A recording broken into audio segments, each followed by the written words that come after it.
This is... It's the Garden of the Gods! Every year the gods of Sarkorians gather here for a council meeting. But it looks like no one's been here in a long time. I haven't a clue. Mortals shouldn't be able to enter this place. Maybe Karanai sent us here as a kind gesture. Only from legends and songs. I never dreamed I'd ever see it with my own eyes. Look at this. There's nobody here but us, but the table's laid for a feast. What do you say? Shall we taste the food of the gods? It's a magical place, far from the mortal world. The gods of Sarkorians created it to be a place where they could come together and feast and discuss important matters. A place where no mortals or fae or oglins could bother them or eavesdrop. Only it looks like there's been no feast to speak of here in 100 years. The magical table stands here untouched, waiting for those who won't ever come. Why, indeed. Where do you think the gods of Sarkorians are? In the same place as its people? Perished like they never existed? And those that managed to survive by some miracle, like Karanai, they're in no mood for feasting. Don't worry yourself about that. If the gods suddenly show up, I'll talk to them. I am the chosen one of Ervar himself, after all. I reckon I know why. If you worry about our companions, I say we just sit down here at this fine table. We need to talk. Alone. Please, after you.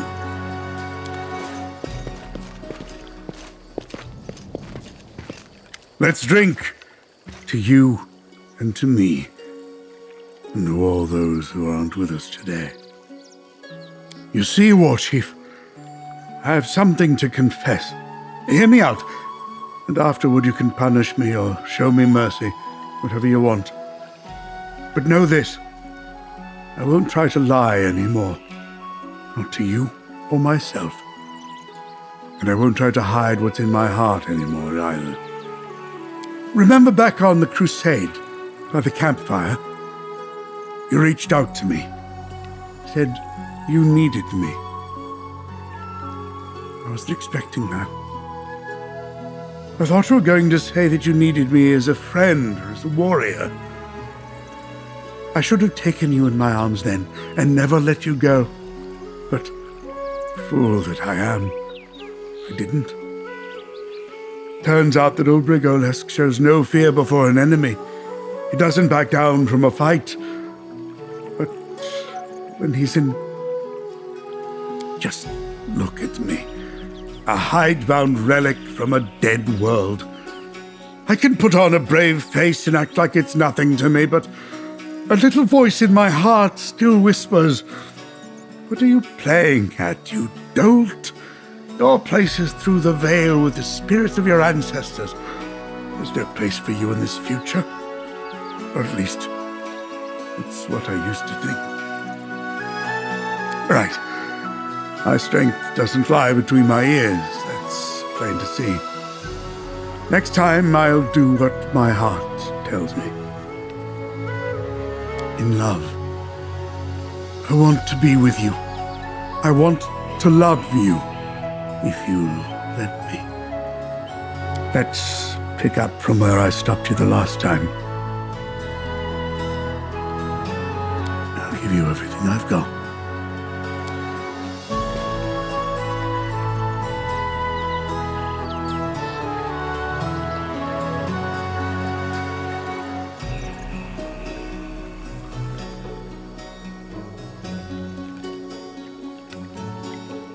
Pity we can't stay here for good.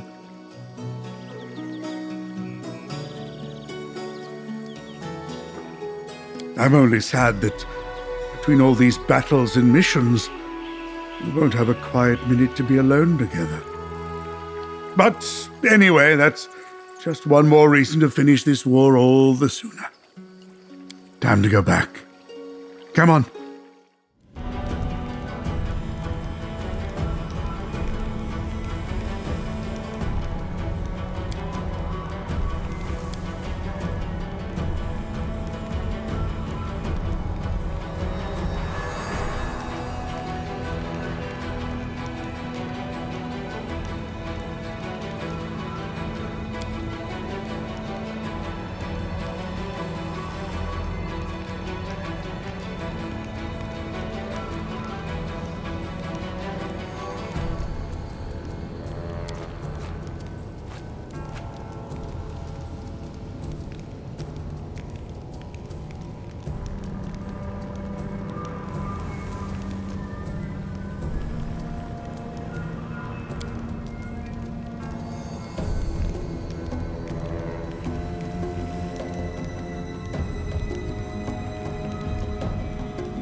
Look at these beauties.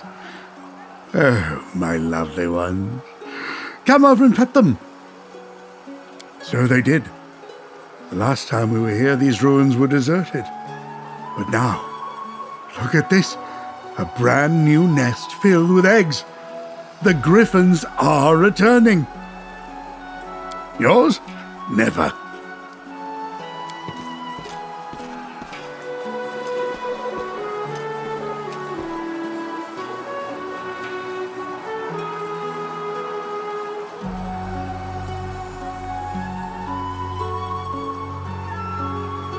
And it's all thanks to you that they've returned.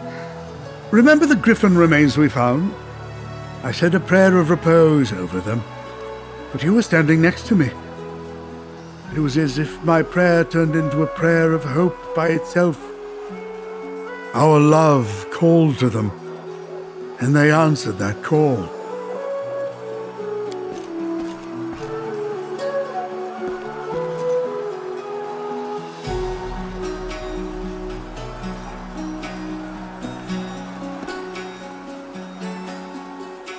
By the by, I just had a thought. Remember when we suddenly appeared in the Garden of the Gods? At the time I thought Kira and I sent us there. But in fact it was... I'm actually the one who brought us here. Because I'm not just Ulbrig. I'm Erwa. And that means I can come to the Garden of the Gods whenever I want. You are a living wonder. With you beside me, the impossible becomes effortless. Popping off to a magical country and arguing with a demon queen, piece of cake. Helping a lost wanderer remember that he's really a deity, eases breathing. Bringing a destroyed land back to life. You just have to smile, and the Griffins are flying home. I wasn't wrong when I felt like I'd been in the... I was one of those who created it. You can't imagine the feasts we held here. It's a shame and a disgrace that it's fallen into this state. You deserve a better reception than this. Let's see if we can fix that. It's all for you, the most wonderful of mortals. In war, it's hard to find a time and place for tender feelings. But we've almost won.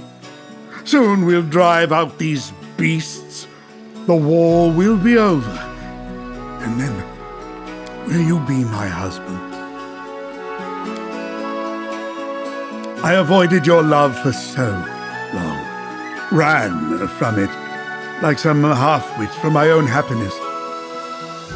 Even once we decided to be together, something gnawed at me for a long time after.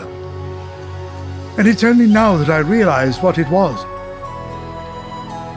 I kept telling myself that I'd woken up in another world, a strange, foreign world that made no sense, a world that wasn't entirely real. Understand? If some miracle had brought me to the future, it meant that it could happen again, and I could be sent back to my own time. The adventure would be over. I'd wake up from my dream, and be home again. And if all this was a dream, that meant you were too. I've been afraid to say this out loud up till now, but I have to do it. I'm not in the future, and I'm not in another world. There is no other world or time but the one I'm in now. The world where Sarkorians is gone, and where I'm with you. The Garden of the Gods, or Galarian. The most important world is the one where we are together.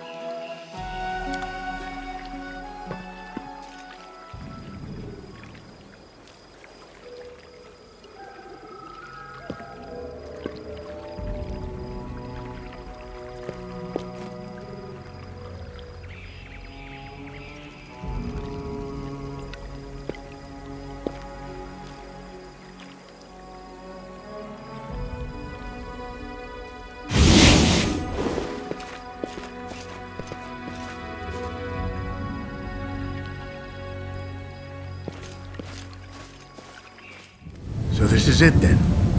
Threshold. A grubby little spot, isn't it? Looking around, I'm thinking to myself, maybe if we'd built it somewhere else, not in this God's forsaken hole, somewhere nicer, maybe then Arilu, as her name, wouldn't have revolted. Maybe there would have been no invasion. But anyway, what's the use in wondering? Well, War Chief, are you ready? Ready to thrash all these Fae and Oglins and other Puxies? Ready to boot that king of the grasshoppers back to his magical beetle land? If Discari had any wits about him, he'd not be readying for battle now. He'd be fleeing. His jaws are clicking in terror at our very names. On our own, we're heroes in our own right. But together, oh boy. Then again, I've heard the giant bugs aren't known for their wits. You know what? Our last battle might be just around the corner. But I feel at peace. Not afraid, not angry. I feel like we've already gone and won it.